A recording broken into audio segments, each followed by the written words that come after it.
We're teaching kids to do skills, but we're also teaching them a lot more, okay? They have to learn how to listen. They have to have discipline to try things over and over and over again. These things carry over into their everyday life. They have to work on what I call striving for perfection. See this sign on his shirt there? Perfect practice. Well, should have an only above all that. Only perfect practice makes perfect. Crummy practice doesn't make perfect. So, but the discipline that comes from all of these things carry over into the kids' everyday life. And things that you learn in gymnastics, especially this striving for perfection, you don't learn that too many other places. I mean, maybe in music, if you're a mathematician, yes, if you went through 14 courses at the university in mathematics, now you're striving for perfection. This creates inside the kids things that nothing else can do. And this is one of the things that I've enjoyed so much, is seeing the kids get excited about trying something over and over and over and trying to get it perfectly, okay? A little girl was in here today working so hard to get her back layout straight, to get so she can start twisting and so on. And these are really important things for you guys to understand. This is what you're doing when you're teaching the children. And it doesn't matter whether you're teaching them how to do a handstand or forward roll or 3 giants and a double flyaway. Now, one of the biggest problems that I think comes from all of this is we have competition. And in competition, especially at the like the lower levels, 3 and 4, level 3 and 4 competition, there's only about 4 tricks on the bars or on the balance beam. And the coaches, that's all they're teaching. It's just those 4 tricks. Well, the kids only learn these things, they can't go any further. Okay? That's the limit of it. Okay, here is, everybody just take a quick look at this. There's 400 skills here in girls gymnastics. And this will take you up to about level 3 or maybe level 4. Okay? Now, how many level 3 kids can do 400 skills? Hardly anybody, hardly any of them in the world. All my kids could do that because my teachers had to do this. Okay? So my children were able to go from level 3 to level 9. I mean, not jump from 3 to 9, but 3 to 4 to 5 to 6 to 7. Because they had all of this knowledge. They had the coordination, they had the timing, they had all that. These things are really important for you to know. There's 300 tumbling skills that take you up to a back layout. Okay, 300 skills. Now, who teaches that? Nobody. But if you guys become coaches, I want you to do this. Okay? It's silly not to. It's silly not to. And if you tell Dean or give me your email address, I'll email you this stuff too. Okay? But I'm trying to write things down now. Get them on my computer, get them out of my head before I get Alzheimer's. Because I am getting older, you know. But there's so many things here. Let's talk about, for a second, a typical class, okay? And we do this right here in the gym. When the kids come in, what's the first thing they do? The warm-up. The warm-up. Very important to do a good warm-up, okay? And what's the warm-up supposed to do? Well, it's supposed to get the blood flowing through the body, get the body core temperature up a little bit, get every joint moving, You know, there's joints in every finger. Get the wrist. How many directions does the wrist go? The elbow, the shoulders, the spinal column, the hips, the ankle, the knees, the ankles, the toes, okay? So the warm-up should be moving all of these things. And during the warm-up, you can't really work a lot on gaining flexibility, but you can do the movements through their range of motion. And so you're getting the body ready to do these things. I like to include a little cardiovascular in our warm-up. That's what the running does. That's sometimes we do bridge with different things involved in it, and lay down and rest, and then do it again, and lay down and rest, do it again. You know, getting a little cardiovascular going. This is a really important part of the warm-up. So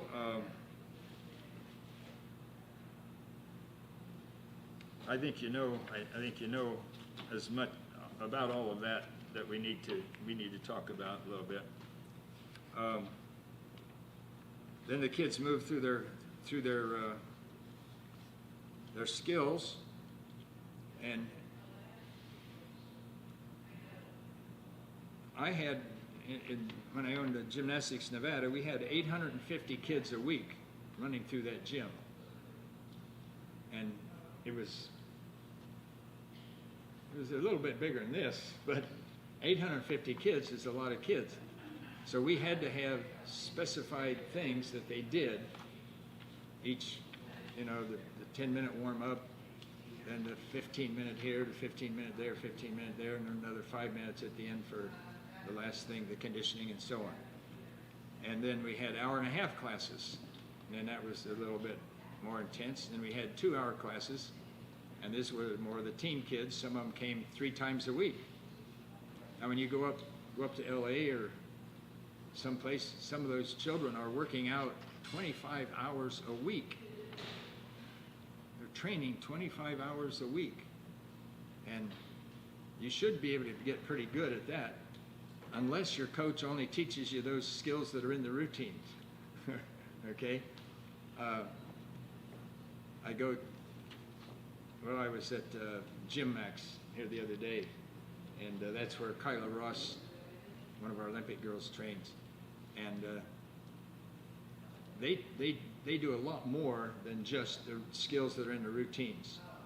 Like Kyla has mastered almost every drill, every strength, every body position that can be done, and you see it when she goes to work the bars. When she wants to learn a new trick, just recently she learned to do a stoop in, stoop out to a handstand.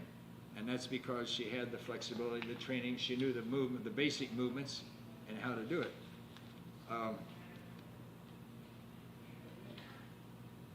For example, we were having the boys try the other day to sit on top of the bar and to go underneath the bar and shoot back up the basket. Well, they've never trained those things before, so now we got to start working on doing that. Well, you can do it with a single leg basket. Then you can do the double leg basket. Then you can do a back seat circle all the way around. And then you can do a front seat circle all the way around.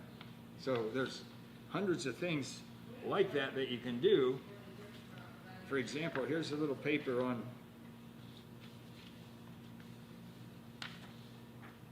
bar things. And all of these skills from here on down, those skills you all do on the bars. And then on the next page, there's a few more skills you can do on the bars. Okay? And then the first page talks about what you have to know to teach the bars. It's called the laws of physics. Now, you don't have to go to college and take courses from Dr. James Van Allen, as I had to do. He discovered the radiation belts around the Earth, and his courses in physics were very, very rigorous. But you do have to know a few little things about it. But yeah, pass that around, and you can just see some of these things, and if you're going to start teaching, I want you to learn all this stuff, you know. I want you to know it, and I want you to have these things which I've learned over so many years, okay?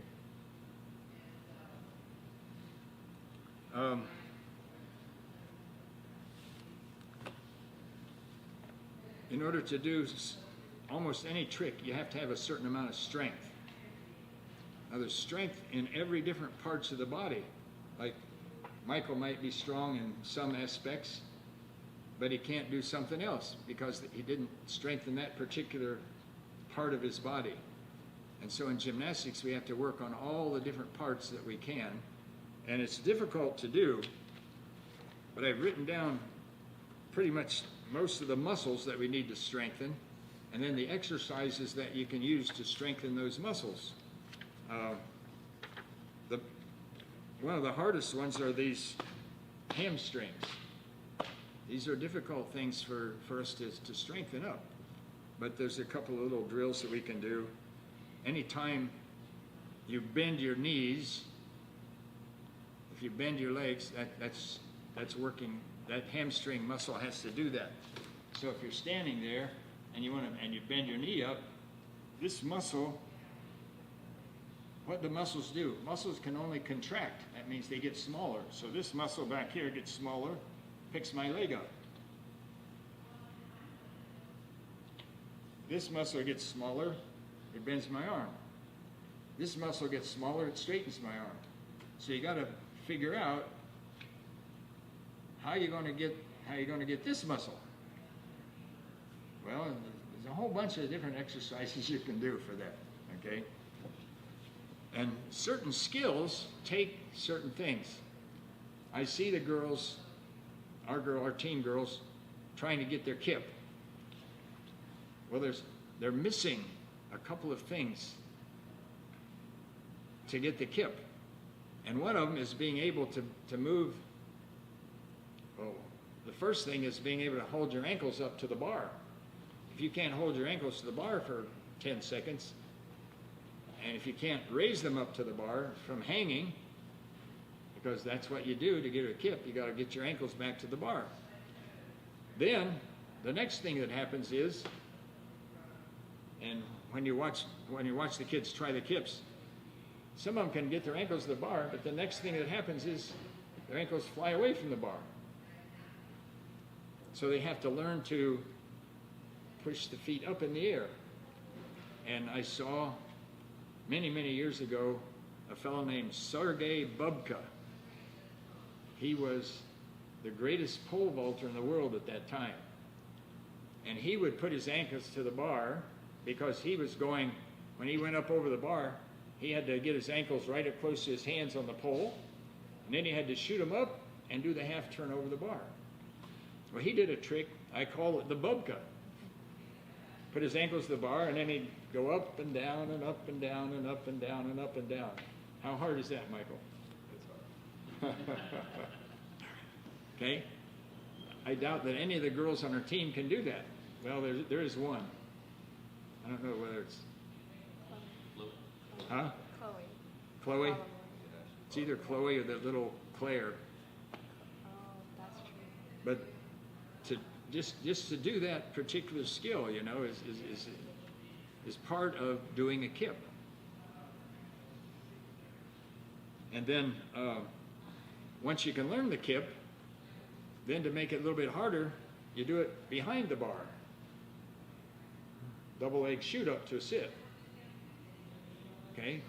That really helps you get your kip, so it works really good. And you start the double leg shoot with a single leg shoot. Go out and bring one leg back and go up to a stride support there. Then you can do your mill circle. I don't know why they allowed the kids to jump up to the bars, take one leg over and do a mill circle. Why don't they make them do a single leg shoot up and do the mill circle? It'd help things so much more. And I've got to talk to the people who make up these routines, because they've done that all over the place. But the same thing is true, you know, but these are the things that I want to try to impress you guys with, is don't skip anything, okay? Once the kid can put their ankles to the bar, well, most kids can't hold them there. They just fall down. Well, then where do you start from there? Well, you get them up there, but then you go down slowly. Going down slowly is making the same muscles pulling them up, okay? So you go down slowly. You go down slowly and you stop at the L. That takes even more strength. And then you go down, stop at the L and bring them back up. But all of these things. Then the next thing is you bring them back up to your knees or at the bar. That's even harder than getting your ankles to the bar. And then when you get your knees up to the bar, this position, here, you hold that position. If you did a cast away from the bar, and you come to that position immediately, you'd circle around the bar would bend, and it'd shoot you up to a handstand. They call that the clear hip. Okay, well, none of the kids, I've never seen any kids hold their knees to the bar. Okay? And so they can't really do clear hips.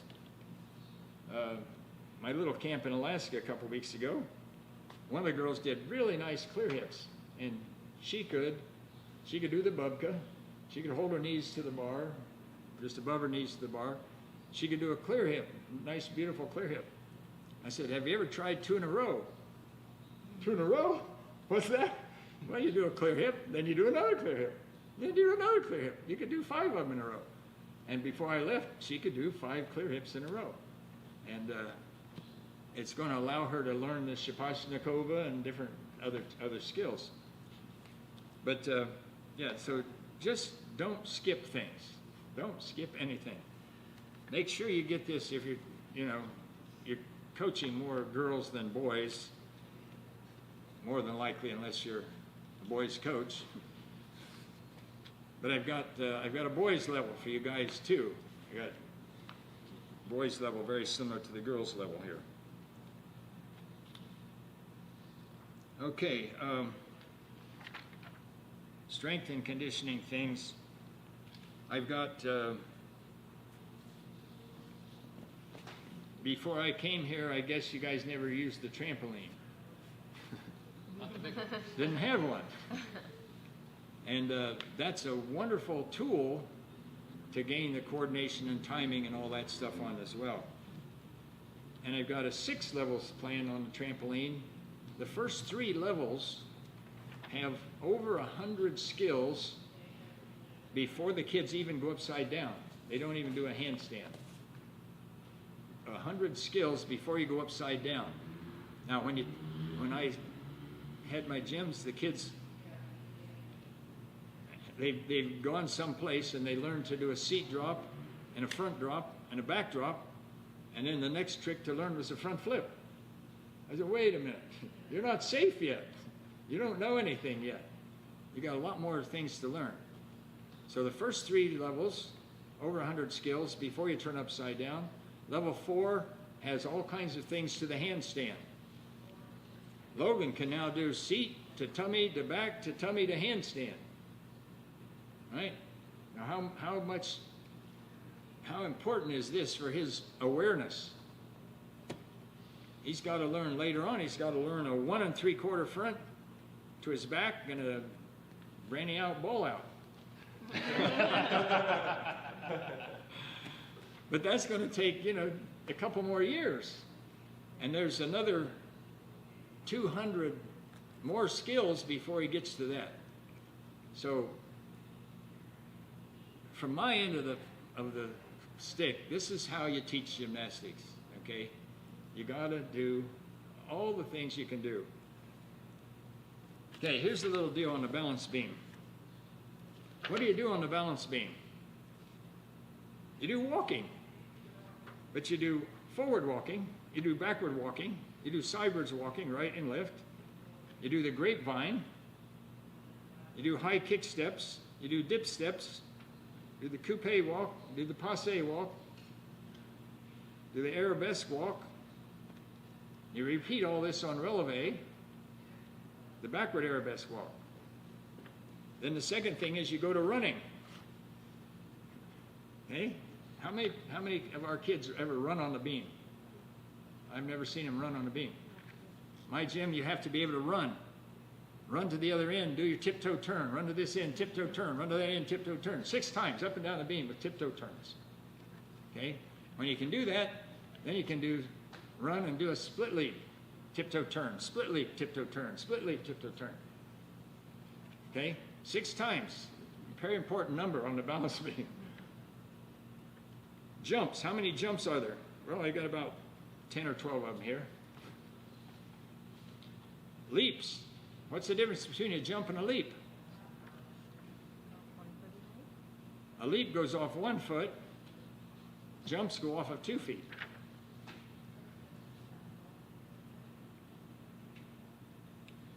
But, how many leaps are there? Well, there's a whole bunch of leaps, cat leaps, assemblées, sissons, cabrioles, hitch kicks, stride leaps, split leap, arabesque hops down the beam. Turns. How about turns? How many turns are there? Oh my gosh. Those tiptoe turns. I love those. My kids all had to run to the middle and do 5 tiptoe turns. 1, 2, 3, 4, 5, 6 tiptoe turns. And then run to the other end. Maybe do an arabesque and a swing turn. Come back, 6 more tiptoe turns. And pretty soon they didn't fall off on their tiptoe turns. I had the girls the other day try a full turn that they had never tried before. And usually when I have the children walk down the beam, I have them turn their feet out slightly so their little toe fits over the edge of the beam. Now, if you feel the beam with your little toe each time you step, you don't even have to look at the beam. You can close your eyes and do it. And I had them try that. That was a little bit scary, but pretty soon they all did it. Now, if you turn your feet out a little far, and you bring your back foot around to here, go up on your tiptoes, you do a full spin, and you haven't thrown yourself around, but you've stayed on the beam, you've done a full spin. The kids looked at it. And they all tried it, and they all loved to do it. So, this is one of the things that makes my heart tick, is when the kids love doing it. When they smile, they give you a little hug. Kirsten comes in today and gives me a little hug, This is what I live for, It's not the money. You're not going to make a lot of money as a gym coach or as an owner. It's those hugs that are important. Hey, how many balances are there? How many balance things can you do? And then we go to acrobatic things. And then there's mounts and dismounts. And so there's a lot of different things that you ought to be doing on the balance beam. But sometimes you only have 2 beams and you got 6 kids. If you got a little kids class, well, you can put 3 kids on the beam, and you can have them, like if they're small beams like this, you can have a little get on station and a get off station at the other end. They go do their thing, they come back. On the way back up the mat, they have to do a cat leap or something. They get back up and they do their trick again. Then they do the cat leap and they do their trick again. But you can make stations like this so that you could have 3 kids on a beam and they're all pretty much running at the same time. Sitting and waiting in line is not much fun, and that's a harder thing to do. But we have ample equipment, to do stuff. So it's the main thing. Now, if you read these, you're going to see terminologies that maybe came from freestyle skiing or parkour or someplace else, that you say, George, what the heck's a double daffy? Vaulting. Vaulting is one thing there where you only do one trick. It's the only thing in gymnastics like that. But there's 7 parts to that trick. Okay, and in the men's gymnastics, we're judging them on almost all of the parts. For example, when they run down, if their arms are going this way, that's a deduction. If their legs are funny, that's a deduction. If they don't make a complete push off with their back leg out of the toes, that's a deduction. Okay, so they can get, and then if they don't accelerate their run, that's another, you can get 4 deductions just on running. Then there's more deductions on the hurdle. The hurdle wants to be low and fast into the board. You don't want to be jumping up and coming down on the board from a long distance. You got to arrest all that before you can send it back up. So it's a long, quick hurdle. Your body angle, your feet want to be in front of your center of gravity so that it sends you into a rotation as you take off. The pre-flight is the next stage, and that's got to be a nice straight body. Now we're doing mostly handsprings over the table. The younger kids, they do things up onto the fat mat there, and we got the gymnastics for all kids now. They have to do the fly spring rather than that stupid dive roll. Dive roll led to nothing. Okay, but the fly spring, that's what you do over the table. But then the thing that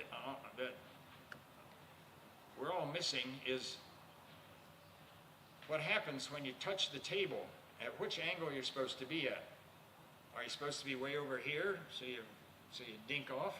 Are you supposed to be here, so you bounce up in the air off the table? That's what you're supposed to do. So if you have your elbows bent, your head tucked under, there's no way you can come into the table and bounce off the table and get a nice post-flight. Repulsion is a very important part of it. And that comes from this shoulder shrugging, that we're getting the kids to do a lot of shoulder shrugs here against the wall and all that. And that really helps on the vaulting. It helps your tumbling a little bit as well, right? Get that shoulder strength. Helps you get that back handspring going. But anyway, so the parts to the vault, the run, the hurdle, the pre-flight, the angle, and the repulsion. Then the next one is the post-flight. And depending on what your vault is, your post-flight might have a flip or two in it. It might have a twist or two. It might just be a nice straight body to stick your landing. And then there's another thing called the preparation for the landing. And this is more important when you're doing harder tricks, but even on the regular one, your preparation for the landing, information from our muscle tension, pressure on our skins, positions of our body through our limbs and other body organs to determine the relationship of the body to the motion and the gravitational acceleration. One of the laws of physics that you have to learn about is that one about gravity. Gravity will always pull you down. Nobody's been able to stay up there ever, except me. If you ever watched the Candid Camera show, I didn't come back down. I stayed up there. When I jumped through the ceiling. Did you ever see that? Oh, you have to type my name on YouTube and type Candid Camera after that. Okay. I did a Candid Camera thing. That was fun. Okay, but now, knowing where you're at, do you use just feeling, or do you see, or do you use both things? Well, the best, of course, is to use both things. Seeing where you are gives the performer valuable visual information so he can know where vertical, horizontal, up, down, forward, how much rotation they've got, where they're going to land, in what position. Where's Matt? He needs to get a little more orientation about where he is in the air. But we as teachers and coaches should train all of our students in these activities right from the beginning so they understand how to use the vision and the feeling. Okay? So for vision, I had the little kids, their second time in the gym the other day, get up on the table, jump off, stick your landing. Okay? Well, they'd never jumped off anything their whole life before, you know. And that's pretty high up there. I mean, 2 feet, 2.5 feet. But they, after a couple of tries, they were able to do it. Okay, now you've got to jump up, clap your hands 3 times before you land. And so they did that. Now you got to jump up and touch your toes. And now you got to jump up and look up at the ceiling before you land. And that was scary, but it gives them the idea of feeling a little bit more where they're at. So using both sensations, seeing and feeling, is really important.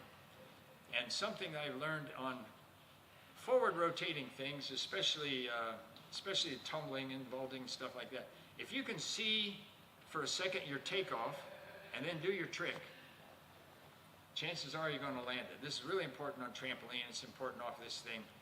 If you're going to do a front with a half twist, for example, you see the takeoff, and then you do your trick, and then when you open, you've seen it, so you know pretty much where you're going to land. If you do a half twist, you see it at the beginning, and you see it again before you land. That's the reason we do half twists called Brannies, 1.5 twists called Rudies, 2.5 twists called Randys, 3.5 twists called Adolf. Then you can see at the beginning and you can see your landing. The full, double full, you don't see much at the end. Going backwards, we do the full, double full, and triple full so we can see the landing. Now on the back flips, anything going backwards, I like the kids, I call them the flying back flips. We tried a couple of those today, right? Flying back flips.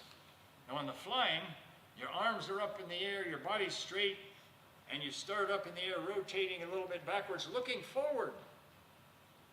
If you watch that, you can tell how high you're going and how much spin you've got started. Not so important on a backflip, but on a double backflip, muy importante. Triple backflip, impossible to do without knowing where you're at, okay?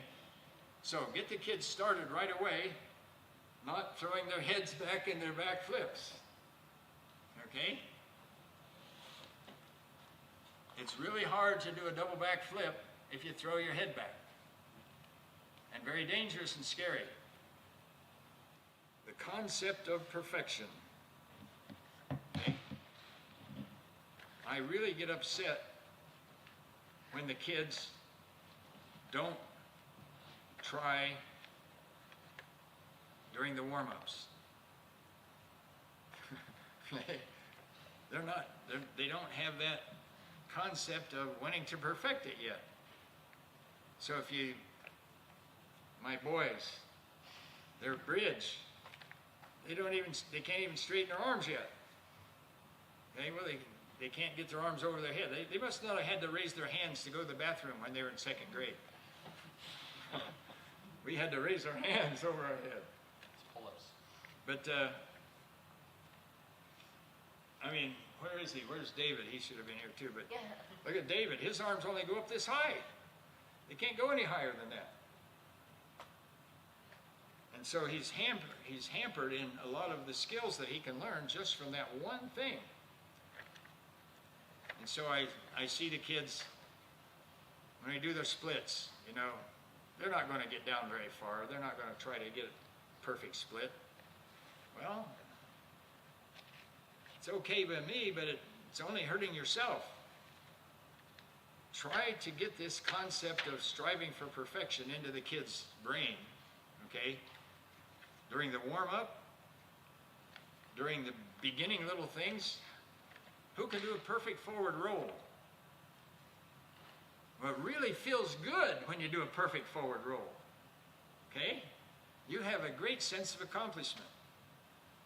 And then you have a chance of doing a perfect front flip or a perfect double front flip.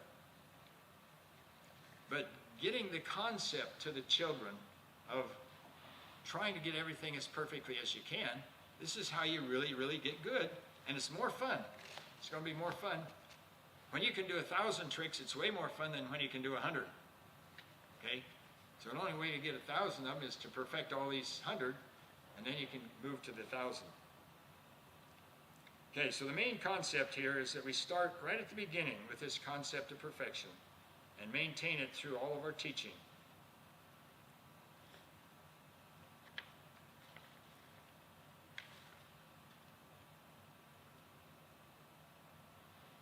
Pointing the ankles and the toes. And again, this striving is it's a very important part of their life skills. Okay? If you don't strive for perfection in making your bank book come out correctly, that's a bad deal. But if you've done it in here, you might do it with your bank book as well. And when you get to college, you might do it with your college classes as well. And so it just all carries over. The stuff you guys are doing with the children is the most important part of their whole development as far as I'm concerned. And that's what keeps me going, I guess, is having fun with the kids and seeing that happen. It's not easy. It's not easy. You can look. Go through all this. It's not going to be easy, but you can do it. You can do it. Ask questions. Don't be afraid to ask questions. Don't be afraid to holler at, anybody that knows something. Then I was in, where was I? I was in the gym in Washington, and they had a beautiful pit. And the kids were trying all kinds of crazy things into the pit that they had no business of trying into the pit, because they had not developed all the other ground skills to get them ready to do that safely. And into the pit, if you land on your head this way, or you land on your stomach, you've really hurt something. The pits, and now they have these trampoline centers, the trampoline parks, and they've put some pits in those places, and they're having even more dangerous accidents in those places. Yeah, we've had several deaths. Kids have died in the trampoline park, and so I'm envisioning that that's going to be something that goes by the wayside. Yeah, but doing things through the progressions will eliminate a lot of problems. Say you don't have every piece of equipment that you want, like we don't have a pit to dive into, but I don't care. I mean, if you want to learn a double back, you better have a really good backflip, and then you've got to be able to do backflip and land on your back. And you get on the trampoline, we got a harness up there we can do the double back in. Any other things? I guess the next stage is get in there and be teaching. Then you get a lot more questions after you teach a little bit. We're hoping to do this once a month. And here maybe we'll do like one event. That'd be fun to do. Yeah. Maybe next month we could do tumbling. Tumbling is a very important part of their gymnastics training, and so oftentimes it's passed over a little bit. I was at a gym where they never taught front handsprings. That's what do you mean you never teach front handspring? Well, it's not in the compulsory. Well, what do you do over the table? What are you going to do when you want to learn a handspring front summy for your floor exercise? You got to learn all those things. Tumbling is fast movement, and it's a lot of body position. When it goes fast, you don't have time to move body shapes very much. So if you're doing fast back handsprings, you don't have time to do this. You only have time to do this. Okay? And so when you see the children land in this position, they're not going to be able to do a fast back handspring. Okay? They've got to land in this position. And And so getting them to do that position is a difficult thing. Can you do a pogo on there real fast? Okay, this is something that will really help the back handspring things, I think. Is you start with your hands up, you jump your body to that. Okay, now you see the position she takes off? That's the position your round off has to finish in. Then your back handspring can be a beautiful handspring like that. And if you want to do a second handspring, the first handspring has to finish in that same position. Now how do you get it to that position? Well, you got to have a pretty good snap away. So that's the reason for all those little shoulder drills. But going fast down the mat, when you can pick up speed, 5 standing back handsprings and pick up speed, then you're getting ready to start to do a whip back. When you can do 5 whip backs picking up speed, you're starting to become a tumbler. Okay. If you go on YouTube and type in tumbling, there'll be a whole bunch of things come up, but there's one that lasts about 5 minutes. And these are the most advanced tumblers of our world today. And you'll see them doing round off, double A's, whip, whip, double, full twisting double A, whip, whip, triple back. I mean, and you look at the positions that they get into, that really tells you where we have to be. So yeah, use that YouTube. It's good for some things. How about questions from you guys? What do you have difficulty teaching? Have any problems with any skills?